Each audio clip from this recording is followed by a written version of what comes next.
नमस्कार दोस्तों, आपके अपने चैनल हमारे संस्कार में आपका बहुत बहुत स्वागत है।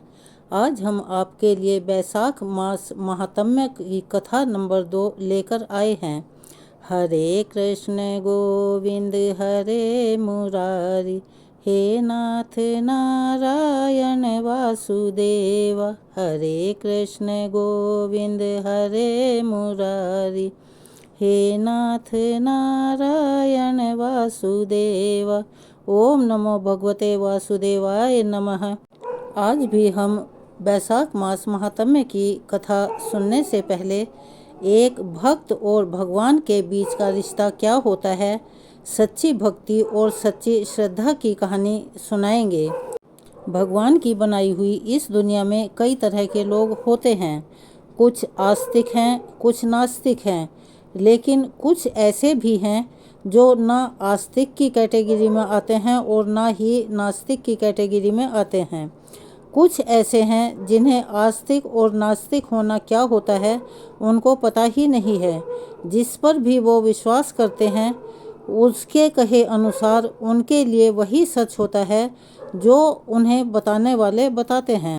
नास्तिक लोग तो भगवान को बिल्कुल भी नहीं मानते, लेकिन जो भगवान के भक्त उनके प्रति अपने मन में सच्ची भक्ति और आस्था रखते हैं, भगवान अपने ऐसे भक्तों की हमेशा सुनते हैं।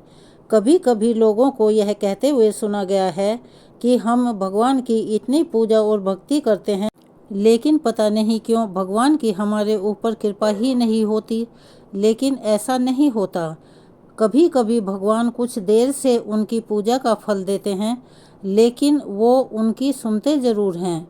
और देर से सुनने के पीछे भी एक कारण यही होता है कि सभी को अपने अपने जो भी कर्म उनके द्वारा किए गए हैं, चाहे वह इस जन्म के हों या किसी पूर्व जन्म के हों, ज़रूर भुगतने पड़ते हैं। अगर पूर्व जन्म में हमने बहुत सारे पाप किए हों, इस जन्म में हम बेशक भगवान की बहुत भक्ति करते हों, हमेशा भगवान का सुमिरन करते हों, लेकिन जो पाप किसी भी जन्म में हमारे द्वारा हो रखे हैं उसकी सज़ा तो हमें भुगतनी ही पड़ती है। हमें इस जन्म में अपने पूर्व जन्म के पापों का फल भोगना पड़ेगा ही पड़ेगा। भगवान भी जब तक हमारे पाप पुण्य का हिसाब किताब बराबर नहीं हो जाता तब तक अपनी कृपा नहीं करते। ऐसे ही एक कहानी है एक बूढ़े बाबा की। एक बूढ़े बाबा जो अपने पूरे जीवन भर सिर्फ राम का नाम ही जपते रहे, भगवान की भक्ति में लीन रहे, और अब वो इतने बूढ़े हो चुके थे कि उनका शरीर भी कमज़ोर हो गया था। वह अब बिना किसी की सहायता के अपनी जगह से हिलडुल नहीं सकते थे, उठ भी नहीं सकते थे, और अपने जो दैनिक के काम थे वो भी नहीं कर सकते थे। ऐसी स्थिति में भी उन्होंने अपने मुंह से राम नाम को नहीं छोड़ा था। वो लेटे हुए, बैठे हुए, जिस भी अवस्था में होते वह राम का नाम का जाप करते रहते थे। बुढ़ापा उन्हें बहुत परेशान कर रहा था, लेकिन उनके मन में राम नाम और हृदय में भक्ति बराबर जमी हुई थी। सारा दिन बिस्तर पर पड़े पड़े वह बाबा बस राम का नाम जपते रहते, और राम नाम लेने के कारण उन्हें अपनी तकलीफ़ों को बर्दाश्त करने की अपार शक्ति भी मिलती थी। वह बूढ़े बाबा इतने ज़्यादा कमज़ोर हो गए थे, इतने निशक्त हो गए थे कि अपने नित्य कर्मों को भी करना उनके वश से बाहर हो गया था। उनके परिवार में उनके 2 बेटे और उनकी बहुएं भी थीं, जो नित्य कर्म करने में उनकी सहायता किया करते थे। जब बीमारी के कारण, बुढ़ापे के कारण बूढ़े बाबा बिस्तर से बिल्कुल ही लग गए, तब शुरुआत में तो उनके बेटे बिना कुछ कहे खुद ही अपने बूढ़े पिता की सहायता करने के लिए आ जाया करते थे। फिर धीरे धीरे क्या होने लगा, जब उनके पिता उन्हें आवाज़ लगाकर बुलाते तो वे अनसुना कर दिया करते, तब वे नहीं आते थे। फिर धीरे धीरे यह हो गया कि कई आवाज़ें लगाने के बाद भी वे उनकी सहायता करने के लिए नहीं आते। इस प्रकार जैसे तैसे समय बीतता गया, और अब तो वे 4-5 बार आवाज़ लगाने के बाद भी बड़ी मुश्किल से ही आते हैं। और यहाँ तक कि कभी कभी रात के समय बूढ़े बाबा को उनकी सहायता की आवश्यकता होती और वो बुलाते, लेकिन वो बुलाने पर भी नहीं आते। अब हालात ऐसे हो चले थे कि अक्सर बूढ़े बाबा अपना बिस्तर भी कई बार गंदा कर दिया करते थे। यह बुढ़ापा ही कुछ ऐसा होता है। कभी कभी इस बुढ़ापे के कारण ऐसे दिन देखने पड़ जाते हैं जो शायद कभी किसी ने सपने में भी नहीं सोचा होगा। बूढ़े बाबा असहाय और क्रश हो चुके थे, सिर्फ अपने बेटों के और अपने भगवान के भरोसे बिस्तर पर पड़े हुए थे। आवाज़ लगाते लगाते बाबा का गला सूख जाता था। जब तक उनके बेटे उनकी सहायता करने के लिए अनमने मन से आते थे, तब तक वो बाबा उस गंदे बिस्तर में ही पड़े रहते थे। बुढ़ापे की अवस्था और कमजोरी की हालत बढ़ती ही जा रही थी। बूढ़े बाबा की नज़रें भी कमज़ोर हो चुकी थी और इतनी बुरी हालत हो गई थी, अगर किसी का साथ उन्होंने नहीं छोड़ा था तो वो था राम नाम का जाप। मन में हर समय, होठों पर हर समय, उनके दिमाग में राम नाम ही बसा रहता था। एक दिन की बात है, बूढ़े बाबा को शौच करना था। अक्सर बिस्तर गंदा हुआ देखकर उनके बेटे भी उन्हें डांटने फटकारने लगे थे। एक दिन बूढ़े बाबा को शौच के लिए जाना था। उन्होंने किसी प्रकार हिम्मत बटोर कर किसी तरह अपने बेटों को आवाज़ लगाई।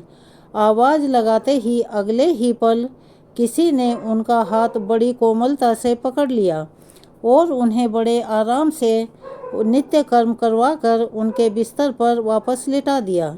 बूढ़े बाबा की नज़रें इतनी कमज़ोर हो चुकी थी, उन्हें यह भी नहीं दिख रहा था कि सामने जो उनकी मदद कर रहा है वह उनका कौन सा बेटा है। लेकिन छुअन तो उनके बेटों में से किसी की भी नहीं थी। कानों ने भी अब साथ छोड़ दिया था, उन्हें सुनाई भी नहीं देता था, बहुत ही ना के बराबर सुनता था। बूढ़े बाबा को बड़ा आराम मिला। अब तो हर दिन का काम हो गया कि जब भी बूढ़े बाबा आवाज़ लगाते, अगले ही पल उनकी सहायता करने के लिए कोई आ जाता था और उनके सारे काम कराकर वहाँ से चुपचाप वापस चला भी जाता था। बूढ़े बाबा की नज़रें और कान दोनों ही बहुत कमज़ोर हो चुके थे। ना उन्हें ठीक से दिखाई देता था, ना सुनाई देता था। लेकिन बूढ़े बाबा इतना सब कुछ होने के बाद भी इतना तो समझ ही रहे थे कि एक बार आवाज़ लगाने पर ही आने वाला उनका कोई बेटा तो नहीं हो सकता, ना ही यह स्पर्श उनके बेटों का था। आखिरकार यह था कौन? फिर एक दिन जब बूढ़े बाबा ने अपने नित्य कर्म करने के लिए अपने बेटों से सहायता मांगी, तो अगले ही पल फिर से वही मुलायम हाथों वाला स्पर्श उन्हें अपने शरीर पर महसूस हुआ। सारा काम खत्म करने के बाद बूढ़े बाबा ने आखिरकार उस व्यक्ति का हाथ पकड़ लिया और उससे बड़ी धीमी आवाज़ में पूछा, तुम कौन हो? आज मुझे सच सच बताओ, क्यों मेरी सहायता करते हो? तुम मेरे बेटे तो नहीं हो सकते। बूढ़े बाबा के सवाल के साथ ही अचानक उनके कमरे में एक अलौकिक रोशनी पैदा हुई और प्रभु ने अपने दिव्य दर्शन बूढ़े बाबा को दिए। कहाँ तो उनकी कमज़ोर आंखें किसी को भी नहीं देख पाती थी, किसी चीज़ का उन्हें पता नहीं लगता था, और वहीं पर बूढ़े बाबा भगवान के उस दिव्य रूप को स्पष्ट रूप से पूरी तरह प्रत्यक्ष देखने में समर्थ हो गए। जिन भगवान का नाम वह पूरे जीवन भर लेते रहे, वही आज उनके सामने खड़े हुए थे। यह देखकर बूढ़े बाबा उनके चरणों में गिर पड़े। भगवान के स्पर्श से उनके शरीर में इतनी शक्ति आ गई थी, इतनी ताकत आ गई थी। चरणों में गिरकर उनके चरण पकड़कर वह बूढ़े बाबा बोले, भगवान, मैं तो धन्य हो गया जो आपने मुझे साक्षात दर्शन दे दिए। लेकिन प्रभु, मैं बहुत शर्मिंदा हूँ, क्योंकि मैंने आपसे हर दिन अपने नित्य कर्म करवाए हैं। यहाँ तक कि कई बार आपने मेरा गंदा बिस्तर तक साफ किया। प्रभु, मुझे क्षमा कर दीजिए। भगवान बूढ़े बाबा का हाथ थामकर बोले, मेरे लिए सारे काम एक ही जैसे हैं। अगर वह काम मुझे अपने भक्तों के लिए करने पड़े तो मुझे यह काम करने में बहुत खुशी मिलती है। बूढ़े बाबा ने हाथ जोड़कर भगवान से कहा, प्रभु, आप यह सब करने के बजाय मुझे इस जीवन से मुक्त क्यों नहीं कर देते। आपको रोज़ रोज़ मुझे नित्य कर्म करवाने के लिए नहीं आना पड़ेगा और ना ही इस तरह मैं लाचार और बेबस बिस्तर पर पड़ा रहूँगा। प्रभु, क्या आपके दर्शन मात्र से मेरी मुक्ति संभव नहीं है। तब भगवान बोले कि यह सब प्रारब्ध के कारण है। तुम्हारा प्रारब्ध बहुत कठिन है। तुमने पूर्व जन्म में ऐसे ऐसे कर्म किए हैं जिसके कारण इस जन्म में इतनी जल्दी उनसे मुक्त हो पाना संभव नहीं है। अगर तुम्हारे पूर्व जन्म में पुण्य अधिक होते तो मेरे दर्शन मात्र से आज तुम कब के मुक्त हो गए होते। मैं चाहूँ तो तुम्हें अभी भी मुक्त कर सकता हूँ, लेकिन फिर क्या होगा? यह कि अगले जन्म में भी तुम्हें दोबारा अपने किए हुए कर्मों का फल भोगने के लिए आना पड़ेगा। इसीलिए मैं तुम्हें खुद पूर्व जन्म के सभी पापों से मुक्त करवाने के लिए इस समय सहायता कर रहा हूँ। ऐसा कहकर भगवान अंतर्ध्यान हो गए। फिर कुछ महीने इसी तरह तकलीफ़ें झेलने के बाद आखिरकार एक दिन उन बूढ़े बाबा को मुक्ति मिल गई। उन्होंने अपना पार्थिव शरीर छोड़ दिया। तो यह थी आज की भक्त और भगवान के बीच की सच्ची भक्ति और श्रद्धा की कहानी। आप सभी से अनुरोध है कि इस कहानी को आप अपने दोस्तों को सुनाइए, अपने घर में बड़े बुजुर्गों को सुनाइए, क्योंकि बैसाख महात्म्य की कहानी दूसरों को सुनाना भी एक अति पुण्य का काम होता है। तो चलिए अब सुनते हैं बैसाख महात्म्य की कथा। एक समय विदेह राज जनक के घर दोपहर के समय श्रुतदेव नाम के विख्यात एक श्रेष्ठ मुनि पधारे, जो सभी वेदों के ज्ञाता थे।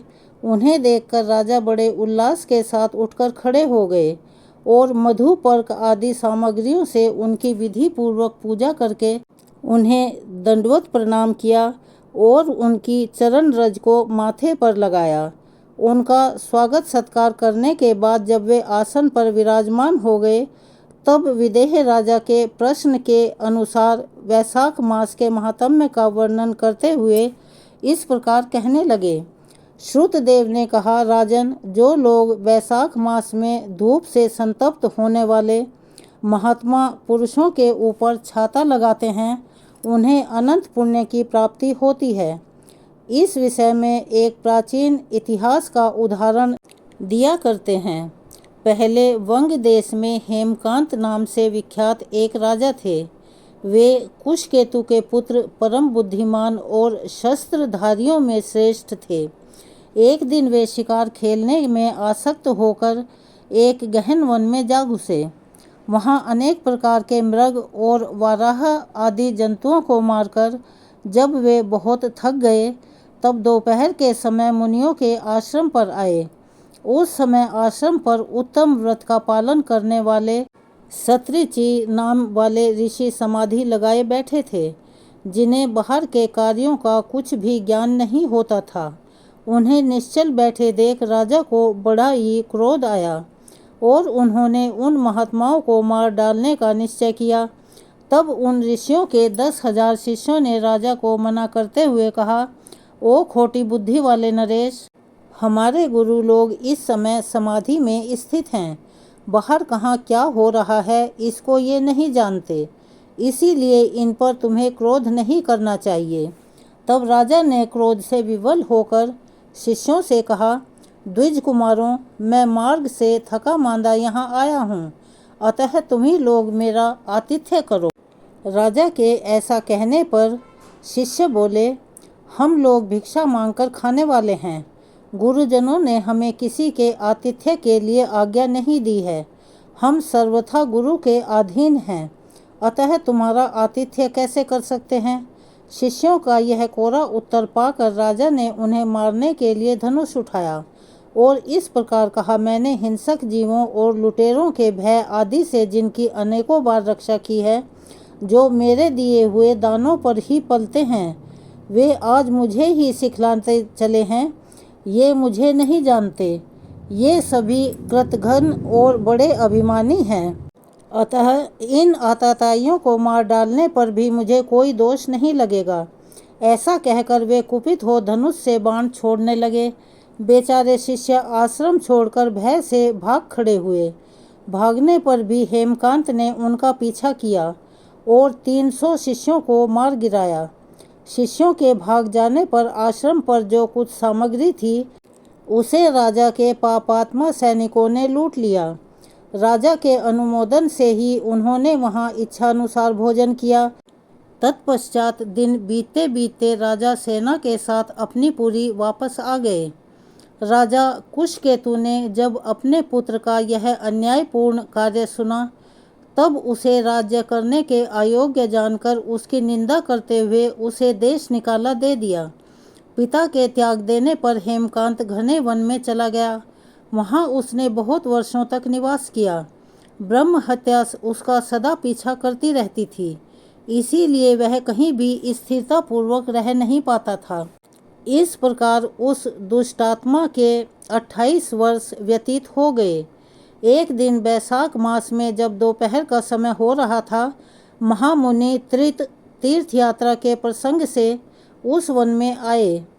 वे धूप से अत्यंत संतप्त और तृषा से बहुत पीड़ित थे, इसीलिए किसी वृक्षहीन प्रदेश में मूर्छित होकर गिर पड़े। दैवयोग से हेमकांत उधर आ निकला। उसने मुनि को प्यास से पीड़ित, मूर्छित और थका मांदा देखकर उन पर बड़ी दया की। उसने पलाश के पत्तों से छत्र बनाकर उनके ऊपर आती हुई धूप का निवारण किया। वह स्वयं मुनि के मस्तक पर छाता लगाए खड़ा हुआ और तुम्बी में रखा हुआ जल उनके मुंह में डाला। इस उपचार से मुनि को होश आया और उन्होंने अक्षत्रिय के दिए हुए पत्ते के छाते को लेकर अपनी व्याकुलता दूर की। उनकी इंद्रियों में कुछ शक्ति आई और वे धीरे धीरे किसी गांव में पहुंच गए। उस पुण्य के प्रभाव से हेमकांत की 300 ब्रह्म हत्याएं नष्ट हो गई। इसी समय यमराज के दूत हेमकांत को लेने के लिए वन में आए। उन्होंने उसके प्राण लेने के लिए संग्रहणी रोग पैदा किया। उस समय प्राण छूटने की पीड़ा से छटपटाते हुए हेमकांत ने 3 अत्यंत भयंकर यमदूतों को देखा, जिनके बाल ऊपर की ओर उठे हुए थे। उस समय अपने कर्मों को याद करके वह चुप हो गया। छत्र दान करने के प्रभाव से उसको विष्णु भगवान का स्मरण हुआ। उसके स्मरण करने पर महाविष्णु ने विश्वक्सेन से कहा, तुम अति शीघ्र जाओ, यमदूतों को रोको, हेमकांत की रक्षा करो। अब यह निष्पाप और मेरा भक्त हो गया है। उसे नगर में ले जाकर उसके पिता को सौंप दो। साथ ही मेरे कहने से कुशकेतु को यह समझाओ कि तुम्हारे पुत्र ने अपराधी होने पर भी बैसाख मास में छत्र दान करके एक मुनि की रक्षा की है, अतः वह पाप रहित हो गया है। इस पुण्य के प्रभाव से वह मन और इंद्रियों को अपने वश में रखने वाला, दीर्घायु, शूरता और उदारता आदि गुणों से युक्त तथा तुम्हारे समान गुणवान हो गया है। इसीलिए अपने महाबली पुत्र को तुम राज्य का भार संभालने के लिए नियुक्त करो। भगवान विष्णु ने तुम्हें ऐसी ही आज्ञा दी है। इस प्रकार राजा को आदेश देकर हेमकांत को उनके अधीन करके यहाँ लौट आओ। भगवान विष्णु का यह आदेश पाकर महाबली विश्वक्सेन ने हेमकांत के पास आकर यमदूतों को रोका और अपने कल्याण में हाथों से उसके सब अंगों में स्पर्श किया। भगवत भक्त के स्पर्श से हेमकांत की सारी व्याधि क्षण भर में दूर हो गई। तदंतर विश्वक्सेन उसके साथ राजा की पुरी में गए। उन्हें देखकर महाराज कुशकेतु ने आश्चर्य युक्त हो भक्तिपूर्वक मस्तक झुकाकर पृथ्वी पर साष्टांग प्रणाम किया और भगवान के पार्षद का अपने घर में प्रवेश कराया। वहाँ नाना प्रकार के स्तोत्रों से उनकी स्तुति तथा वैभवों से उनका पूजन किया। तत्पश्चात महाबली विश्वक्सेन ने अत्यंत प्रसन्न होकर राजा को हेमकांत के विषय में भगवान विष्णु ने जो संदेश दिया था वह सब कह सुनाया। उसे सुनकर कुशकेतु ने पुत्र को राज्य गद्दी पर बिठा दिया और स्वयं विश्वक्सेन की आज्ञा लेकर पत्नी सहित वन को प्रस्थान किया। तदंतर महामना विश्वक्सेन हेमकांत से पूछकर और उसकी प्रशंसा करके श्वेत द्वीप में भगवान विष्णु के समीप चले गए। तब से राजा हेमकांत वैशाख मास में बताए हुए भगवान की प्रसन्नता को बढ़ाने वाले शुभ धर्मों के प्रति हर वर्ष पालन करने लगे। वे ब्राह्मण भक्त, धर्मनिष्ठ, शांत, जितेंद्रिय, सब प्राणियों के प्रति दयालु और संपूर्ण यज्ञों की दीक्षा में स्थित रहकर सब प्रकार की संपदाओं से संपन्न हो गए। उन्होंने पुत्र, पौत्र आदि के साथ समस्त भोगों का उपभोग करके भगवान विष्णु का लोक प्राप्त किया। वैशाख मास सुख से साध्य, अतिशय पुण्य प्रदान करने वाला है। पाप रूपी ईंधन को अग्नि की भांति जलाने वाला, परम सुलभ तथा धर्म, अर्थ, काम, मोक्ष चारों पुरुषार्थों को देने वाला है। वैशाख महात्म्य का कथा नंबर 2 यहाँ समाप्त होती है। चलिए अब वैशाख मास में सुनी जाने वाली बांदरी की कथा सुनते हैं। एक बार एक राजा था। वह वैशाख मास में प्रतिदिन ब्रह्म मुहूर्त में उठकर गंगा जी में स्नान किया करता था। राजा का आदेश था कि मुझसे पहले गंगा जी में कोई भी स्नान नहीं करेगा। राजा जब गंगा जी में स्नान करने जाते तो उन्हें प्रतिदिन शांत जल की जगह हिलता हुआ जल दिखाई देता था। तब राजा को संदेह हुआ कि निश्चय ही मुझसे पहले कोई हर दिन आकर गंगा जी में स्नान करके चला जाता है। इसीलिए राजा ने नदी के तट पर पहरेदार बिठा दिए। गंगा जी के तट पर एक वृक्ष था। उस पर एक बंदरिया रहा करती थी। वह हर दिन राजा के स्नान करने से पहले ही स्नान करके वृक्ष पर चढ़कर बैठ जाती थी।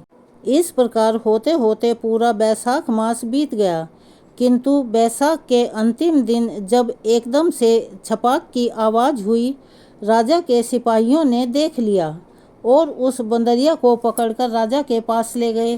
कहने लगे कि महाराज, यही वह बंदरिया है जो आपसे पहले प्रतिदिन गंगा जी में स्नान करती है।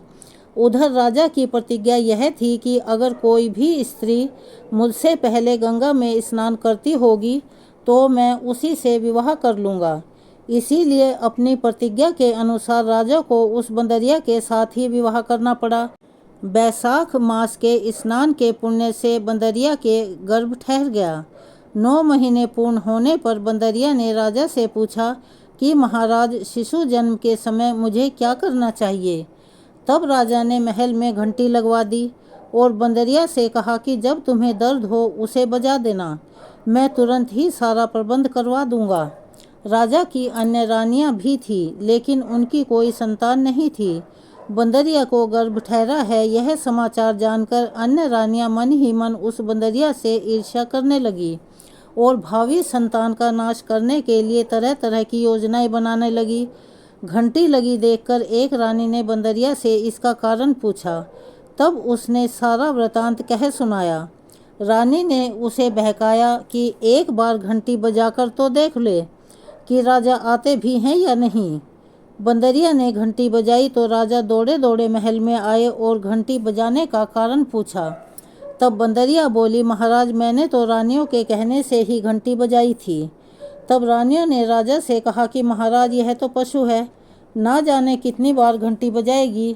ऐसा कहकर रानियों ने राजा से कहकर उस घंटी को हटवा दिया। कुछ दिनों के बाद बंदरिया के शिशु जन्म का समय आ गया तो उसने अन्य रानियों से पूछा कि अब मैं क्या करूं। तब रानी कहने लगी कि तुम आंखों पर पट्टी बांधकर सो जाओ। उधर बंदरिया के वैशाख मास के स्नान के पुण्य प्रताप के रूप में उसने एक सुंदर पुत्र को जन्म दिया। उसके जन्म होते ही उसके रोने से पहले ही रानियों ने उसे एक टोकरी में रखकर दासी को दे दिया और आदेश दिया कि इसे जाकर नदी में बहाकर आ जाओ। इधर रानियों ने उस शिशु की जगह पर एक बड़ा सा पत्थर रख दिया। राजा को भी कहलवा दिया कि महाराज, बंदरिया ने तो एक पत्थर को जन्म दिया है। राजा ने सुना तो उन्होंने भी संतोष कर लिया कि जब रानियों के ही संतान नहीं हुई तो यह तो बंदर है, इसके भला क्या संतान होगी। उधर दासी ने उस सुंदर शिशु को नदी में ना बहाकर जहाँ से कुमार मिट्टी खोदते थे उस शिशु को उस गड्ढे में रख दिया। दूसरे दिन कुम्हार और कुम्हारिन जब मिट्टी के लिए आए तो वो दोनों भी निसंतान थे। उन्होंने वहाँ उस शिशु को देखा। और उस शिशु को अपने लिए भेजी गई भगवान की भेंट मानकर बड़े प्रेम से उस शिशु का लालन पालन करने लगे। कुछ बड़ा होने पर जब वह बालक को ज्ञात हुआ कि वह रानी बंदरी का पुत्र है जिसको रानियों ने मरवाना चाहा था, एक दिन वह बालक कुम्हार के बनाए हुए मिट्टी के हाथी घोड़े लेकर पनघट पर जा बैठा और दासियों को देखकर कहने लगा, आओ रे मेरे मिट्टी के हाथी घोड़ों, पानी पियो।